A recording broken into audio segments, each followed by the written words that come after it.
Բարև ձեզ հայրենակիցներ, վաղուց եթերում չեմ եղել, դրա համար կային մի քանի տարբեր պատճառներ, բայց հիմա արդեն կվերականգնվի, նորմալ կսկսեմ աշխատել, նախ կապված էր դա նրա հետ, որ ես տեղափոխվեցի մշտական բնակչության Ստեփանավան եւ մի բան զգուշացնեմ, որ եղավ հաղորդում Արեգի հետ, Արեգ TV-ով եւ այդ հաղորդումը նկարահանված էր ավելի քան 2 տարի առաջ։ Բայց հաղորդումը դուրս եկավ բավականին ուշ եւ քանի որ ես այն ժամանակ ուղղակի հյուրընկալում էի Միացյալ Նահանգներում, Արեգը այնպես ներկայացրեց, որ շատ մարդիկ չհասկացան եւ մտածեցին, որ ես մշտական գնացել եմ Միացյալ Նահանգներ։ Ոչ, ես Հայաստանում եմ, ես այստեղ եմ, ես նույնպես ընդունում եմ նորից հիվանդներ, եթե ինչ-որ մարդիկ հարցեր ունեն, տակը կտեսնեք, որ կա տվյալներ տված հեռախոսահամար, ժամեր, երբ կարելի է զանգահարել իմ հետ պայմանավորվել։ Սա մեր առաջի բանը, որ ուզում եի ասել։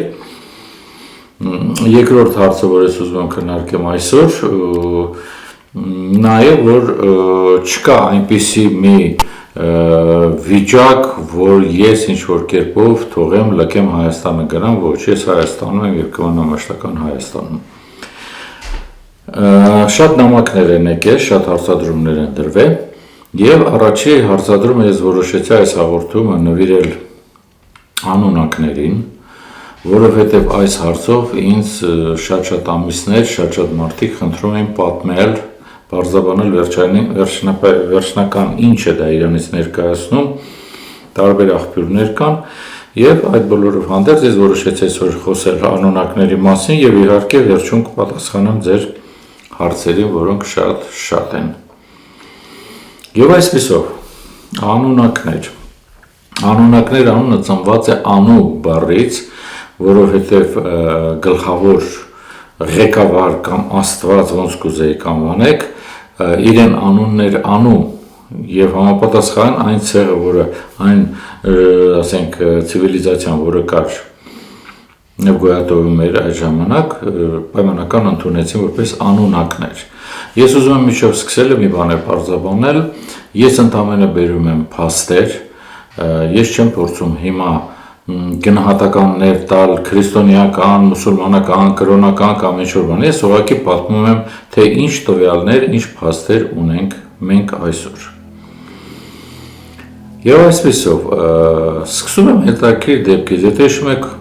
ապրիլի 10-ին 2003 թվականին, երբ Միացյալ Նահանգների զորքերը մտան Իրաք,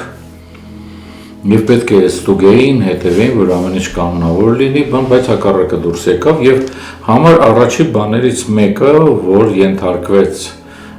կողոպուտի եւ թալանի, դա պատմական իրենց ցուցահանդեսներ։ Այնտեղ կային մի քանի տասնյակ հազար գրառումներ կավի վրա,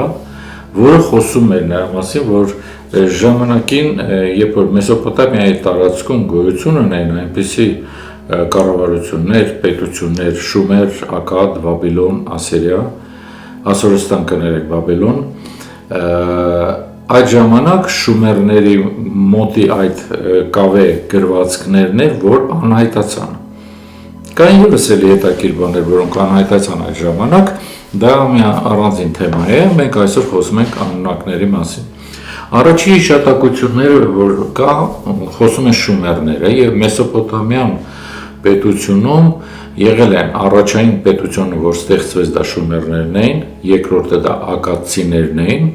որից հետո բաբելոնցիները եւ ամենավերջում ասորացիք։ Հետաքրքիր բան է, որ շումերների մոտ կան գրանցումներ անունակների մասին, պատմելով թե նրանք ով են, ինչու են եկել։ Նրանք շեշտում են, որ դրանք Աստծո զավակներն էին, որոնք իջան երկնքից եւ ասում են, որ նրանք ունեին մոտավորապես 3 մետրից ոչ պակաս բոյ, համարում էին նրանց ունենա, որ նրանք ունեն մարդկային բնավորություն գծեր, այսինքն նրանք կարող էին կատակել, վիրավորվել եւ այլն։ Այս բոլորով հանդերձ նրանք ընդունված էին որպես աստվածներ Եվ կար 3 մասի էր բաժանված անունակները, կար մի մասը, որը գտնվում էր վերևում, երկնքում, մի մասը մեր մոլորակի վրա երիչը եւ կար մի մասն է, որը գտնվում էր գետնի տակ։ Պետք է ասեմ, որ ելնելով այս բոլորից խոսում է այն բանի մասին, որ նաեւ անունակները ունեին նաեւ հատկություն, որ կարող էին նրանց ֆիզիկական մարմին չունենային, անհայտանային, բայց երբ որ պետք էր կարողանում էին դա կառուցել։ Հետաքրքիր բաներից մեկը նաեւ որ անունակների պատմության մասին մեր մոլորակում հիշատակում է մի քանի 100,000 տարի։ Օրինակ, գրառումների մեջ նշվում է քանի աստվածներ են եղել եւ մենակ աստվածները, որոնք համարվում էին որպես թագավոր եւ նա կառավարում էր մայր մոլորակը, երկիր մոլորակը շումերների տարածքներում համենայն դեպս նշվում է դրա մասին, որ նրանք եղել են մոտավորապես 250,000 տարուց ավել կառավարում։ Ամենաերկար կառավարողներից մեկը, որ հիշատակվում է, ապրել է ավելի քան 30,000 տարի։ Ընդհանրապես խոսքը գնում է նրա մասին, որ նրանք բավականին երկարակյաց էին, շատ երկար կյանք ունեին, տևողություն, եւ այստեղ սկսվում է մի այսպիսի հետաքրքիր բան։ 1849 թվականին Իրաքում գտնվեց ավելի քան շատ հանկարծակի ավելի քան 30,000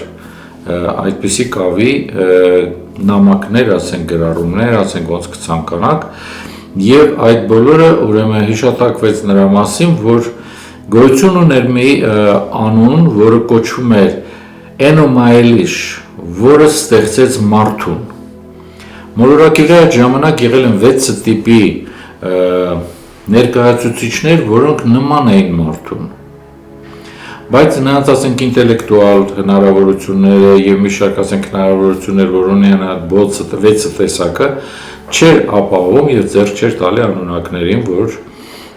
ինչ որ ասենք նրանցով լուրջ զբաղվեն։ Բայց այդ ժամանակ հարց կանգնեց, բանն անուն էր, որ անունակների մոլորակը, Նիբիրու մոլորակը ինչ-ինչ հարցերով այնպես է եղել, որ նրանք կանգնել են կատաստրոֆիկ վիճակի մեջ եւ իրենց մոլորակը պրակտիկորեն վերանում էր։ Այսօր մենք ենք գնում ճանապարհին, մենք ամեն ինչ անում ենք, որ վերացնենք։ Մենք ամեն ինչ սովորեցինք, նավեր, թռչել, գետնի տակ մտնել, օվկիանոսի տակ մտնել, մնում է մենք մարդ դառնանք եւ մեր մոլորակին տիրություն անենք։ Շեղվեցի մի քիչ կներեք։ Ուրեմն այդ ժամանակ ստեղծեց մի sense հետաքրքիր բան։ Նրանք հայտնաբերեցին, որ առաջի գալու պատճառներից մեկը հենց դա էր, որ երկիր մոլորակի վրա գոյություն ուներ ոսկի եւ նրանք հայտնաբերել են, որ եթե ոսկին փոշիացրած վիճակում պահեն իրենց մոլորակի շրջակայքում, ապա արեգակ իր ճառագայթումները, թե ուլտրաճառագայթային, թե ասենք ջերմաստիճանային ազդեցությամբ չի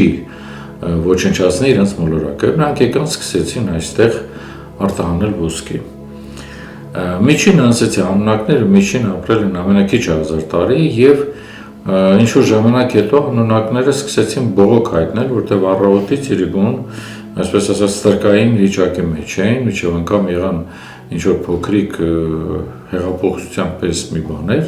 եւ այդ ժամանակ երկու կարևորագույն ղեկավարները որ կային, որոշեցին, որ այդ 6 մարդանման էակներից մեկին վերցնեն, նրա DNT-ն ձևափոխեն եւ սարքեն մի անձնավորություն, որը ուղղակի կաշխատի իրենց վրա որպես ասենք աշխատուժ։ Արվեց դա եւ երկար ժամանակ դա նորմալ գնում էր, մինչեւ անունակներ եւ այդ երկու ղեկավարները նկատեցին, որ մարդիկ շատանում են, քանակը շատանում է եւ դա ասենք այնքան էլ բարենպաստ չի իրենց համար եւ DNT-ի մեջ եւս երկու փոփոխություններ մտցրեց։ Մեկ փոփոխությունը դա նա էր, որ մարդ էակը ամեն ինչով կենտրոնացած է ոսկու վրա։ Եթե ուշադիր նայեք, դուք իմամեր մեջ ոչ մեկի մոտ չեք գտնի մի մարդ, որը ոսկի հասկացողության մետաղի դեմ անտարբեր է։ Սա ծրագրավորված կետերից մեկն է եւ երկրորդը մտցրեցին, որ մարդու կյանքը պետք է կրճատվի։ Այդ բոլորը արեցին եւ այդ ձև կարողացան ինչ որ ձևով բերել ամեն ինչը մի քիչ ավելի նորմալ վիճակի։ Պետք է ասել, որ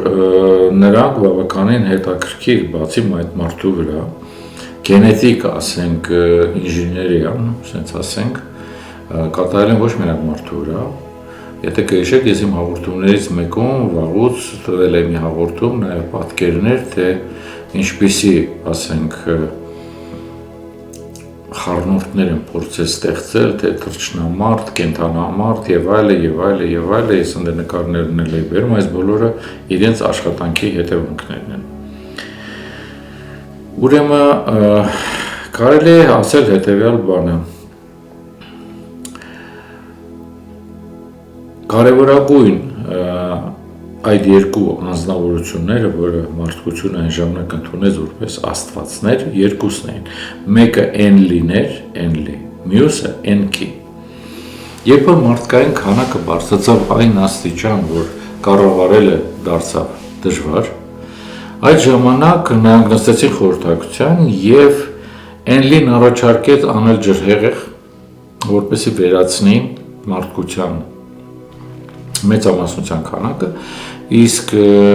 մյուս կողմը Էնքեն դեմ էր, բայց ամեն դեպքում ջրհեղեղը եղավ եւ պետք է ասեմ, որ այն բոլորը ինչ նկարագրված է Աստվածաշնչի մեջ, հիմքերը գալիս են շումերյան աղբյուրներից, բայց ընդհանրապես ես դրա մասին խոսել եմ, ուզում եմ հիշեցնեմ, որ եթե խոսում ենք Աստվածաշունչի մասին, ոչ թե նոր կտակարանի, այլ հին կտակարանի Աստվածաշունչը, նա բաղադրություն է 3 աղբյուրների։ Մեկը դա շումերների աղբյուրներն են, ամենակարևոր աղբյուրներից մեկը դա կա մի գիրք, որը արգելված գրքերի մեջ էր, երբ որ Խորհրդային Միությունը փլզվեց եւ ով ինչ ուզում էր, ինչ անում էր, այդ ժամանակ այդ գիրքը հրատարակվեց եւ մենակ մի անգամ դեռ կա, կարելի է դա գնել, դա Մեծակայշեմ անունը կասեմ, եւ երրորդը ի զարմանքս ձեզ գաղտնագիր հավաքածու գիրք է, որի մեջ կան շատ հայտնի գաղտնիքներ կապված մեր մոլորակի տիեզերքի հետ եւ տեխնիկական հնարավորությունների հետ եւ այդ գիրքը ամեն ինչ արեցին, որ նա չդուրս գա միջազգային հրապարակ, գիրքը հրատարակվեց մոտավորապես մի 50-60 տարվա մեջ նոր կտոր, դա ի զարմանքս ձեզ դա Սասնա ծռերն է։ Սասնա ծռեր դա գաղտնագիրք է։ Ավելին, եթե հիմա մեկին ասեք Սասնա ծռեր, բոլորը կասեն, հա, դե մեծ մհեր, փոքր մհեր, այնտեղ Դավիթ, Ձենովոհան եւ այլն։ Դա ամենափոքրիկ մասն է։ Ես ձեզ ասեմ, որ գիրքը 4 հատորից է, այնինչ կարողացան պահպանել միջև որոշ 4 հատորից է, որից մի հատորը 2 հատորներից է, մոտավորապես ամեն հատորը այս հաստության գիրքը, պատկերացրեք մոտ այս մեծության մի հատ ծավալ է,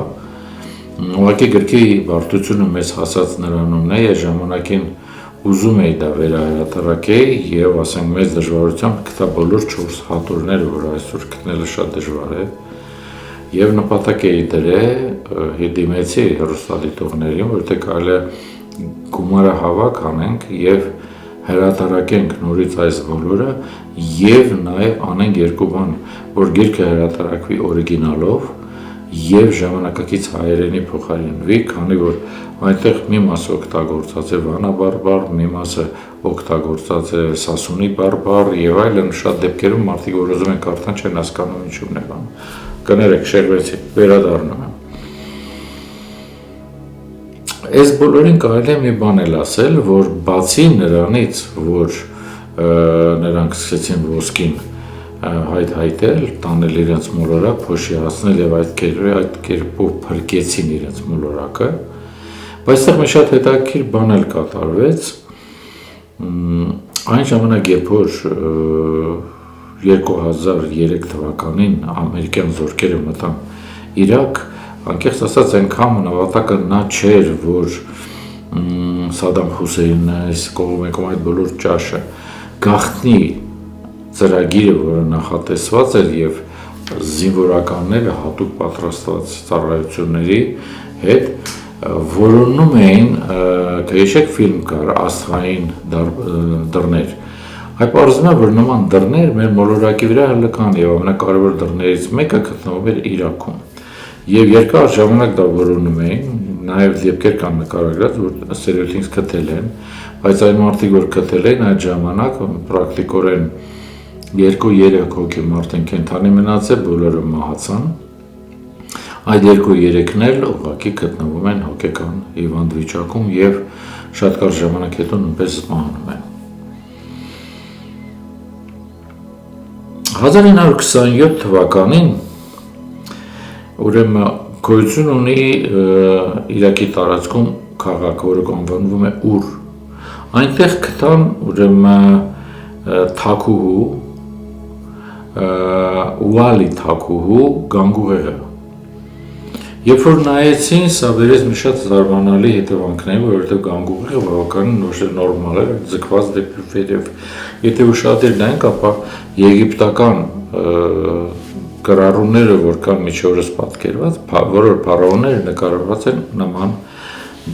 ձևա, ասենք զուչեմ ասեն, ինչ ասեմ, ասենք sense սեխատիպ կազմվածքով գանգով։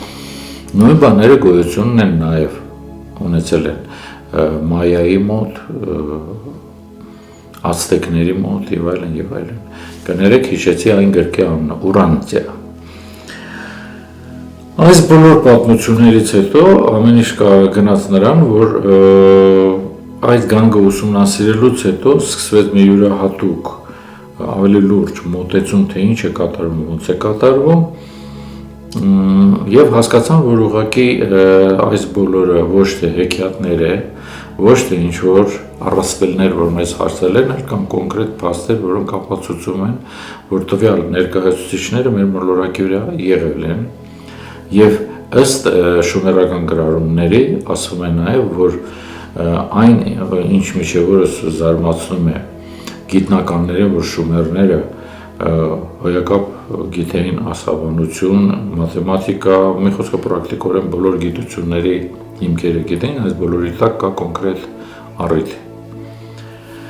Երևի այսքանը կուզեի կրճատ պատմել, կուզեմ մեկ էլ նաև պատմել, որ հետաքրքիր մի բան է հիմա կատարվել, այն ժամանակ, երբ որ ասում են, որ կտանեն կցրեն այդ ոսկին, սա մի քիչ ասենք անհասկանալի էր, բայց վերջերս կատարվեց մի շատ հետաքրքիր բան։ Գիտնականները շատ հանկարծակի հայտնաբերեցին, որ ոսկին կարելի է սարքել բազմաատոմյան բաժանում։ Այսինքն, սրա մասին առաջ անգամ խոսում է եւ տեղեկություն է տալի մի գիտնական, որին ես միշտ խոնարհվել եմ եւ համարում եմ ամենալուրջ մեր պատմության մեջ եղավ հանձնավորություններից, դա Պարացելսուսն է։ Պարացելսուսը տալիս էր մի ձև, որով կարող էր ոսկին հասցնել նրան, որ դառնար փոշի, սպիտակ փոշի։ Ավելին, այդ փոշին բժշկում էր ցանկացած հիվանդություն եւ նաեւ տալիս էր կյանքի երկարակեցություն։ Վերջերս գիտնականները կարողացան ստեղծել նմանատիպ մի փոշիացրած վիճակ ոսկի, որն այդ դեպքում նա դառնում է սպիտակ որպես փոշի, եւ այսօր արդեն հայտնի է, որ եթե այդ փոշին մարդը օգտագործի, նա կարող է դառնալ անմահ եւ անհիվանդ դառնալու։ Հասկանալի այս բոլորը գաղտնի է պահվում, որովհետեւ ձեռք չի տարի մեր մոլորակի ճակերտներում բարձրագույն ուժերը, որ դու երկար ապրես մեկ, եւ երկրորդ որ դու առողջ լինես, որովհետեւ առողջ լինես դա նշանակում է բժշկության ամբողջ մաֆիան քանդվեց, իսկ դա երբեք չեն թույլ տա քեզ, որովհետեւ ամեն ինչ անում են, որ դու հակառակ ապրես այնքան, ինչքան ուզում ես, ուտես այն, ինչ քեզ են ասում, եւ անես այն բոլորը, ինչ որ քեզ են ասում, եւ միջով կյանքի վերջը մնաս կախման մեջ դեղերի, բժիշկների եւ այլն եւ այլն։ Երևի այսքանը կուզեի կրճատացնել անունակների մասին, որտեղ թեման շատ մեծ է, եւ ես անցնում եմ մեր երկրորդ մասին հաղորդման, ես անցնում եմ մեր հարցերին։ Կարծում եմ կհասցնեմ այս կալը անցնել, որտեղ շատ են հարցերը, եթե ոչ ուրեմն մաս-մաս մյուս հաղորդումներում կասեմ։ Եվ այսպես, պարոն Եմեջան, խոսեք ASD-ի մասին, շնորհակալ եմ։ Այո, ASD Դա երկու ձևի ֆրակցիաներ են, երկրորդ եւ երրորդ տիպի, դա ստեղծվել է այդ տեղը 20-ականների կեսերին, համարյա կեսերին, ստեղծեց մի հետաքրքիր գիտնական, որը պրակտիկորեն բժշկում է ամեն ինչ։ Երբ որ այդ բոլորը հայտնվեց, հերթեր էին կանգնած այդ փոքրիկ լաբորատորիայում, որ կան ստանան, այդտեղը բուժվել, հասել էր մեզ այդ բումային վիճակի, եւ այդ ժամանակ Բերյան մոտենում է Ստալինին եւ ասում է, գիտեք ինչ կա, մի այսպիսի դեղ են ստեղծել, եթե մենք այս դեղը թույլ տանք, ուրեմն դա նշանակում որ մեր սաղ ֆարմացևտիկան պիտի փակեն գործարաններով ամեն ինչով, նաեւ բժիշկներին։ Եվ նա եկավ առաջարկությունը, որ եկեք սա մտցնենք որպես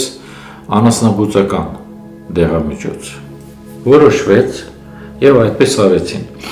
Հիմա ինչու՞մն է հարցը, բարձր բանն անոր այն ASD-ն, որ ստեղծեց տվյալ գիտնականը, եւ այն ինչը արտադրում է, սրանք կարելի ասել մեկը մյուսի հետ ոչ մի կապ չունի։ Ինչի համար։ Օրիգինալ դեղը վերցվում էր գորտի ներքին օրգանները, դրանք դնում են, հասցնում են ամանի մեջ այրման անաստիճան, ասենք եթե մենք ոնց կլինի, որ կրակի վրա թողենք միս եւ նա այրվի վերջում վառված մնա ինչ կստացվի, չէ։ Այն նմանատիպ ձևով, հատուկ ուրեմն ձևով անում էին նաեւ ջրի հետ, ու այդ բոլոր մնացորդը ինչ կար, կենտրոնացվում էր ջրի մեջ։ Այսօր դա անում են մեծամասնությամբ անասունների, այսինքն ցլի, կովի ներքին օրգաններով։ Սա տալիս է լրիվ հակառակ էֆեկտ։ Մեկ, երկրորդը ASD-ն հիմա որը կա, շատերը բաղում որ սա չարորակի ուռուցքի բուժման ձև է, մարդիկ խափնվում են, գնում են, փորձում են, կիրառում են, պրակտիկորեն ես իմ փորձի մեջ չեմ հանդիպել մասնավորությամբ, որը նման դեղով բժշկվել է։ Երևի կրճատ այսպես։ Ինչպես կանխել մազաթափությունը։ Մազաթափության պատճառները 3-ն են։ 1. Դա նաև երբ մարդու մաղձը շատանում է եւ կենտրոնանում է մաշկի տակ գլխի, այսպես են խոսում մեր անցյալի բժիշկները, եւ եթե դա վերացնում ես, մազը նորից սկսում է աճել։ 1. Երկրորդը ունի պարազիտային հիմունքներ, համապատասխան պարազիտներ, որոնք ապրում են մաշկի տակ եւ ստեղծում են իրենց համար, ասենք, սոխուկները, որ կան մազի, որպես սննդի աղբյուր։ Եվ կա երրորդը։ Երրորդը ավելի հազվադեպ է հանդիպում, բայց դա ասենք դրա պատճառներից մեկն էլ նա է, որ մարդու մոտ սկսում է նախ թեփակալություն եւ հետո սկսում է մի այսպիսի հիվանդություն, որը կոչվում է սեբորեա։ Սեբորեայի արդեն բացթողած վիճակներում սկսում է թեփակալում նաեւ մեծ կեղևներով եւ սկսում է նաեւ մազաթափություն։ Մի բան էլ կա, եթե մարդը նորմալ չի սնվում, նորմալ սնվելու տակ ես չեմ ասում սենց ոնց որ հայերի մոտ այմա քյաբաբներով ու պանով, սենց խաշարամաներով, չէ։ Եթե նա քիչ է օգտագործում բանջարեղեն եւ կանաչեղեն, սա պատճառներից մեկն է, որ մազաթափություն կլինի, որովհետեւ սկսում է մազերի սնուցման համար միներալների բացակայություն օրգանիզմում։ Ինչպես կարելի է վերականգնել, դա համար կան նախ եւ առաջ բուսական հավաքածուներ, ես դա չեմ ասում, թե դա դժվար կլինի, բայց գոյությունն է մի այսպիսի դեղատոմս, որը բավականին ձեզ կօգնի։ Անում եք հետևյալ բանը, վերցնում եք 5 տերև, արմավենու տերև, ավելացնում եք մոտավորապես 1 բաժակ ջուր, ավելացնում եք 1 լավ այսպիսի սարիկով աղացած մեխակ, ավելացնում եք մոտավորապես 5-6 տերևներ, հիմա մեր արդեն Երևան City-ում կա, ոչ City-ներում կա, ուրեմն ռոզմարին, այդ թերթիկները հանում եք, մենակ թերթիկները, դա եք դնում հետը, այս բոլորը դնում եք կրակի վրա, շատ մարմանդ կրակի վրա, անպայման էմալապատամանով, դնում եք, որ ինքը սկսի եռալ, երբ որ սկսեց եռալ, 5 րոպե կերացնեք, կթողնեք, որ հովանա, կիսահով վիճակում, կավելացնեք մեջը սուրճ, փորձեք ամենաանտիր, ամենալավ եւ լավ հոված սուրճ, Ներողություն կավելացնեք ուրեմն 1 ճաշի գտալ։ Այս բոլորը ուրեմն մի հատ էլ կդնեք կրակի վրա, կսպասեք, որ 1-2 րոպեի եռա, որից հետո կսպասեք հովանակը քամեք, նաև ասենք բամբակով, որ մաքուր հեղուկը լինի։ Մեջը պետք է ավելացնեք 1 ճաշի գտալ սոխի ջուր, հասցնում եք գրեք, որից հետո 1 ճաշի գտալ մեղր, 1 ճաշի գտալ լավ կոնյակ, ընտիր կոնյակ լինի, և մի ձվի դեղնուց, ձվի դեղնուցը պետք է վերցնեք հետևյալ ձևով, եթե դեղնուցը կվերցնեք ձեր ձեռքի մեջ, փորձեք շատ դանդաղ սեղմել, որ այս մատների արանքից շատ զգույշ դուրս գա, որտեղ ձվի դեղնուցը էլի թաղանթ ունի, այս թաղանթը չպետք է լինի, մենակ ինքը դեղնուցը հավաքեցինք, լցրեցինք, խառնեցինք իրար և վերջում ավելացնում ենք ձեթ, ցանկալի է դա լինի կամ կներեք չեմ կարող ասեմ հայերեն ինչպես էր, ուրեմն դա պետք է լինի կամ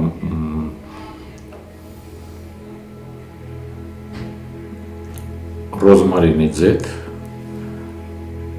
կամ էլ ավելացնում ենք, մի րոպե հիշեմ, ուզում հայերեն հիշեմ ասեմ, երջակի յուղ։ Այս բոլորը իրար խառնում ենք, դնում ենք մեկ կողմ, և սա պետք է շաբաթական 2 անգամ քսել գլխին, ուղղակի ոչ թե քսել, լավ սենց արմատներով, որ տրորենք, քսելուց հետո պետք է մի հատ կոսմետիկական գլխարկներ կան, չէ, կանայք որ հագնում են լողանալ, որ մազերը չտրճվի, մի հատ հենց գլխարկ ենք հագնում, վրայից մի հատ սրբիչ ենք կապում, 1 ժամ այդպես նստում ենք, որից հետո մտնում ենք ջրի տակ, օղում ենք, այս բոլոր ընթացքում, որ դուք սկսեցիք սա օգտագործել, մոռանում եք ինչ բան է շամպուն, և միայն օգտագործում եք օճառ, լվացքի օճառ, ցանկալի է, տեսեք, մեր խանութներում հիմա անհայտացան 85% անոց օճառներ կան, մենակ 72, կարելի է դա օգտագործել, կամ ծայրահեղ դեպքում կարելի է օգտագործել մեր մոտ կա, չեմ համահայերեն ոնց ասեմ, ձիքսիառնայմելը, իրանով, սա պետք է անել շաբաթական 2 անգամ, առաջի ամիսը որ անցել դուք կնկատեք, որ ձեր մազերը կենթանացան, առողջացան, բնդացան, էլաստիկ դառան և կնկատեք այն մասերում, որտեղ մազերը քիչ էր, կամաց աղվամազի պես կսկսի մի սենց բանել։ Նորմալ վիճակը դա գոնե 2 ամիս կատարելն է։ Ցանկալի ավելի շատ։ Մյուս հարցը։ Խնդրում եք կասեք ինչ նշանակում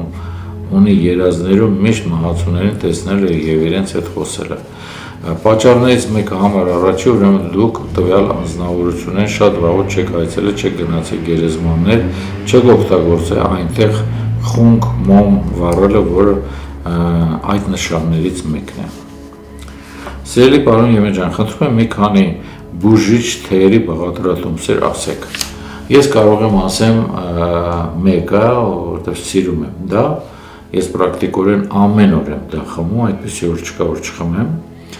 Տվյալ թեյը կարող է լավ մաքրի ձեր անոթները, մարսողության խնդիրները բոլոր կվերացնի և ընդհանրապես տալիս է ընդհանուր կազդուրություն, անում եք հետևյալ բանը, վերցնում եք 1 լիտր եռացրած ջուր, մեջը ավելացնում եք մոտավորապես 4-5 այսպիսի ձողիկներ ռոզմարին, տերևները միայն, ավելացնում եք կես թեյի գդալ դարչին, կես թեյի գդալ մեխակ, կես թեյի գդալ հիլ, կես թեյի գդալ կուրկումա և մեխակ, նույն ձևի, նույն քանակով։ Այս բոլորը լցնում եք, վրայից անպայման ավելացնում եք սև թեյ, ցանկալի է ունենաք սև թեյ, որը ունի բերգամոնտի համեր, կան նմանատիպ թեյեր, ես օրինակ միշտ գնում եմ պարսկական խանութներից մեկը կա, որտեղ ունեն շատ ընտիր թեյ, սև թեյ բերգամոնտով։ Այս բոլորը եռացրած ջրով լցնում եք, թողնում եք, որ մի 25 րոպե մնա։ Որից հետո վերցնում եք, քանի որ արդեն թեյով մի քիչ հովացած է, վերցնում եք մեղր, ըստ ձեր ճաշակի ինչքան կցանկանաք, լցնում եք մի հատ բաժակի մեջ, թեյը լցնում եք վրան, խառնում եք և կամաց խմում եք։ Այդքանից դուրս է գալի 2 լավ բաժակ։ Ցանկալի կլինի երկուսն է օրվա ընթացքում մի հատ ասենք առավոտ նախաճաշի ժամանակ, մեկը օրվա ընթացքում երբ հարմար կլինի։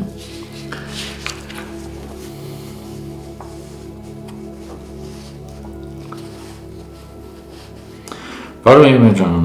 որ խնդրեմ խոսեք զուգահեռ աշխարհների եւ ժամանակի մեքենայի մասին, աղապես շնորհակալ եմ։ Թեման շատ մեծ է, չեմ կարող այդքանը խոսեմ, բայց մենակ կարող եմ գաղտնիքներից մեկը բացեմ, որ ժամանակի մեքենա ունի այսօր Վատիկանը։ Ինչ է օգտագործում, ոնց է օգտագործում, կարծում կհասկանաք։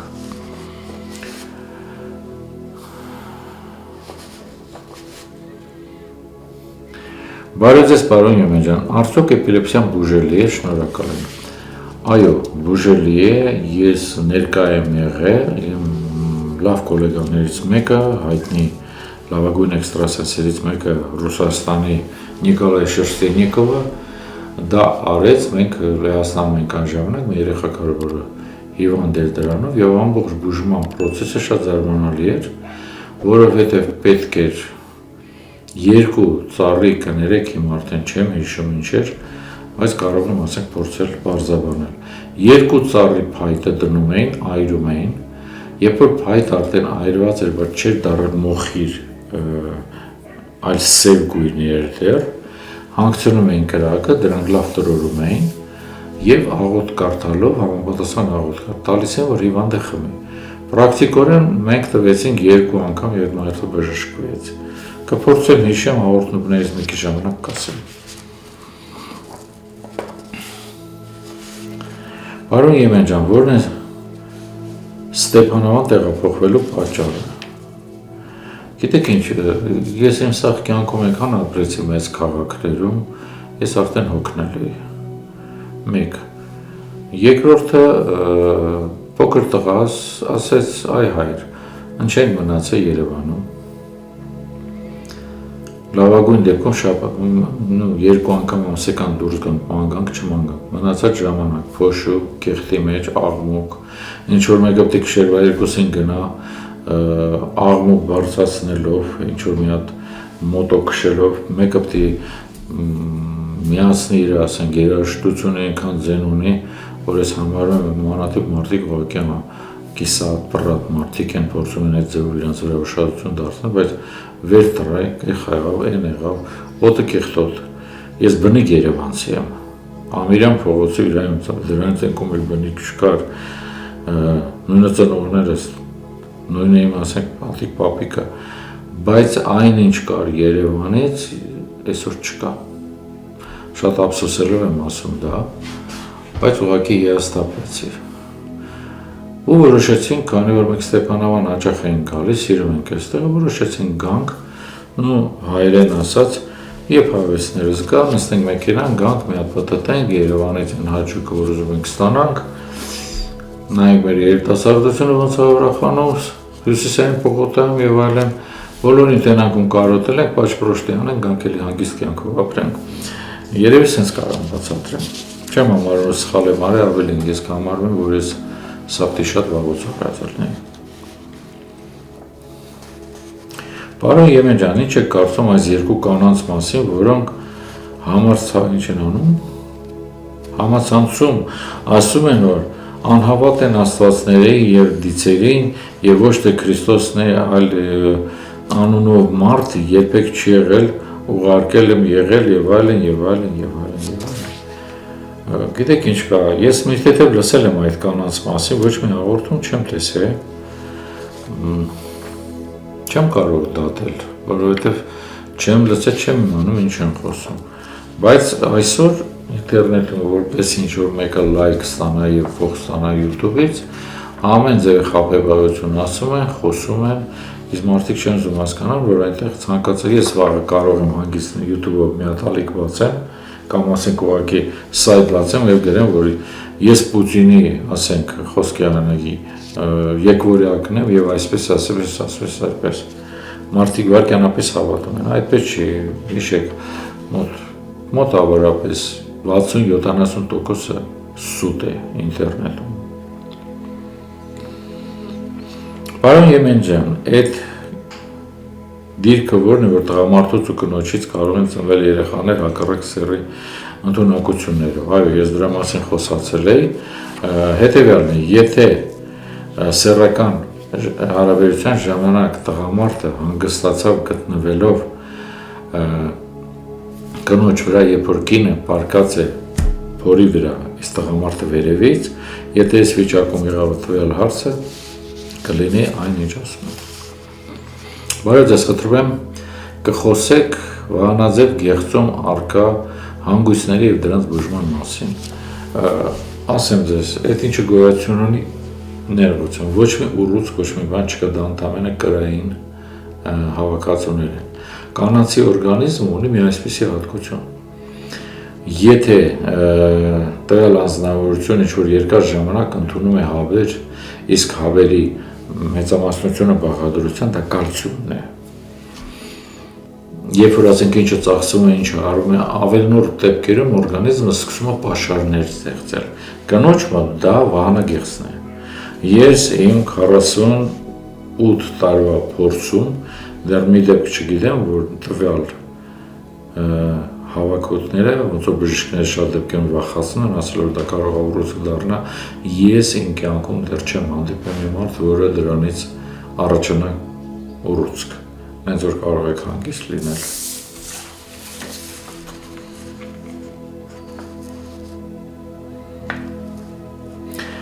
Կասեք ինչպես լավացնել հիշողությունը մաճոնով։ Հին հայկական դեղատոմս, մաճոն։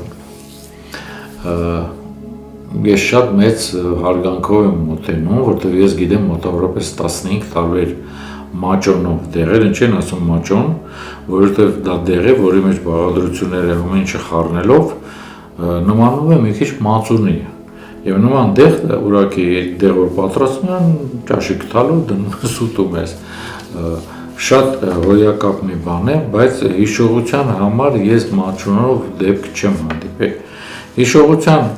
լավ վիճակը ցտկելու համար նախ եւ առաջ պետք է արյունը պնդացնել, ուրեմն ջրիկ չէ,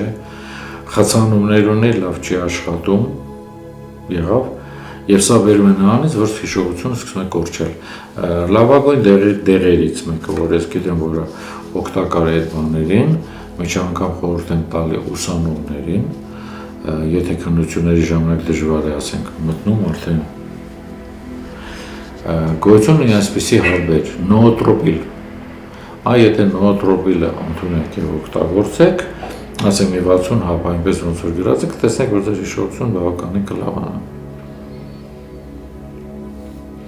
Տղայիս մազերից փոքր տարիքում կտրել եմ ու պահել եմ, մինչև հիմա, կասեք ինչպես ազատվել դրանից, ոչ վնաս չլինի, հանկարծ։ Մեր ազգի մեծերի նկարներն են պահում, հեռախոսի մեջ բոլորը վաղուց չկան, կասեք դա ինչ վնաս կարող է բերել։ Նախ եւ առաջ տղայի հարցով,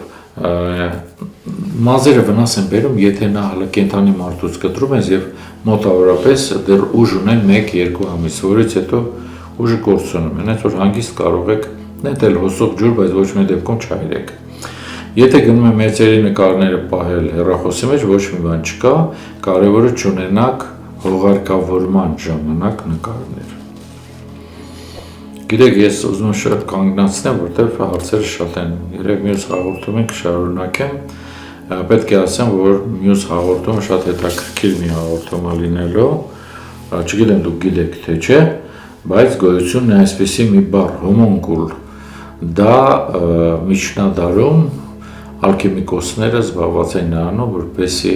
ստեղծեն արհեստական մարդ առանց կնոջ։